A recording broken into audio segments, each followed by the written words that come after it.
हिंदुत्व में कुल 7 गोत्र होते हैं और एक गोत्र के लोग आपस में शादी नहीं कर सकते ताकि जीन्स सेपरेट विभाजित रहे। एक वैज्ञानिक ने कहा कि आज पूरे विश्व को मानना पड़ेगा कि हिंदू धर्म ही विश्व का एकमात्र ऐसा धर्म है जो विज्ञान पर आधारित है। हिंदू परंपराओं से जुड़े ये वैज्ञानिक तर्क। 1. कान छिदवाने की परंपरा। भारत में लगभग सभी धर्मों में कान छिदवाने की परंपरा है। वैज्ञानिक तर्क दर्शन शास्त्री मानते हैं कि इससे सोचने की शक्ति बढ़ती है, जबकि डॉक्टरों का मानना है कि इससे बोली अच्छी होती है और कानों से होकर दिमाग तक जाने वाली नस का रक्त संचार नियंत्रित रहता है। 2. माथे पर कुमकुम तिलक। महिलाएं एवं पुरुष माथे पर कुमकुम या तिलक लगाते हैं। वैज्ञानिक तर्क आंखों के बीच में माथे तक एक नस जाती है। कुमकुम या तिलक लगाने से उस जगह की ऊर्जा बनी रहती है। माथे पर तिलक लगाते वक्त जब अंगूठे या उंगली से प्रेशर पड़ता है, तब चेहरे की त्वचा को रक्त सप्लाई करने वाली मांसपेशी सक्रिय हो जाती है। इससे चेहरे की कोशिकाओं तक अच्छी तरह रक्त पहुंचता। 3. जमीन पर बैठकर भोजन। भारतीय संस्कृति के अनुसार जमीन पर बैठकर भोजन करना अच्छी बात होती है। वैज्ञानिक तर्क पालथी मारकर बैठना एक प्रकार का योग आसन है। इस पोजीशन में बैठने से मस्तिष्क शांत रहता है और भोजन करते वक्त अगर दिमाग शांत हो तो पाचन क्रिया अच्छी रहती है। इस पोजीशन में बैठते ही खुद ब खुद दिमाग से एक सिग्नल पेट तक जाता है कि वह भोजन के लिए तैयार हो जाए। 4. हाथ जोड़कर नमस्ते करना। जब किसी से मिलते हैं तो हाथ जोड़कर नमस्ते अथवा नमस्कार करते हैं। वैज्ञानिक तर्क।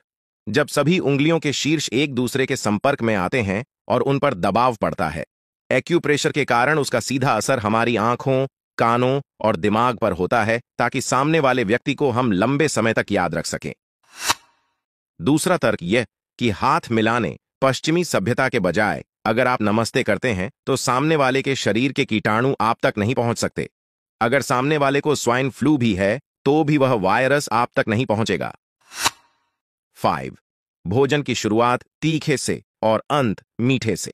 जब भी कोई धार्मिक या पारिवारिक अनुष्ठान होता है तो भोजन की शुरुआत तीखे से और अंत मीठे से होता है। वैज्ञानिक तर्क। तीखा खाने से हमारे पेट के अंदर पाचन तत्व एवं अम्ल सक्रिय हो जाते हैं। इससे पाचन तंत्र ठीक तरह से संचालित होता है। अंत में मीठा खाने से अम्ल की तीव्रता कम हो जाती है। इससे पेट में जलन नहीं होती है। 6.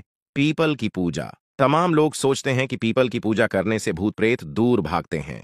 वैज्ञानिक तर्क। इसकी पूजा इसलिए की जाती है ताकि इस पेड़ के प्रति लोगों का सम्मान बढ़े और उसे काटे नहीं। पीपल एकमात्र ऐसा पेड़ है जो रात में भी ऑक्सीजन प्रवाहित करता है। 7. दक्षिण की तरफ सिर करके सोना।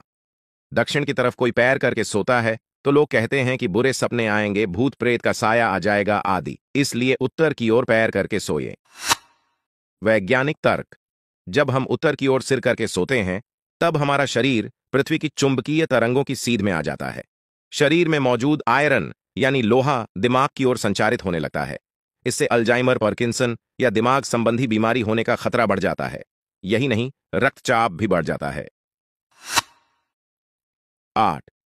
सूर्य नमस्कार। हिंदुओं में सुबह उठकर सूर्य को जल चढ़ाते हुए नमस्कार करने की परंपरा है। वैज्ञानिक तर्क। पानी के बीच से आने वाली सूर्य की किरणें जब आंखों में पहुंचती हैं तब हमारी आंखों की रोशनी अच्छी होती है। 9. सिर पर चोटी। हिंदू धर्म में आर्षि मुनि सिर पर चुटिया रखते थे। आज भी लोग रखते हैं। वैज्ञानिक तर्क। जिस जगह पर चुटिया रखी जाती है उस जगह पर दिमाग की सारी नसें आकर मिलती हैं। इससे दिमाग स्थिर रहता है और इंसान को क्रोध नहीं आता, सोचने की क्षमता बढ़ती है। 10. व्रत रखना। कोई भी पूजा पाठ या त्योहार होता है तो लोग व्रत रखते हैं। वैज्ञानिक तर्क। आयुर्वेद के अनुसार व्रत करने से पाचन क्रिया अच्छी होती है और फलाहार लेने से शरीर का डिटॉक्सिफिकेशन होता है, यानी उसमें से खराब तत्व बाहर निकलते हैं। शोधकर्ताओं के अनुसार व्रत करने से कैंसर का खतरा कम होता है। हृदय संबंधी रोगों, मधुमेह आदि रोग भी जल्दी नहीं लगते। 11. चरण स्पर्श करना। हिंदू मान्यता के अनुसार जब भी आप किसी बड़े से मिले तो उसके चरण स्पर्श करें। यह हम बच्चों को भी सिखाते हैं ताकि वे बड़ों का आदर करें।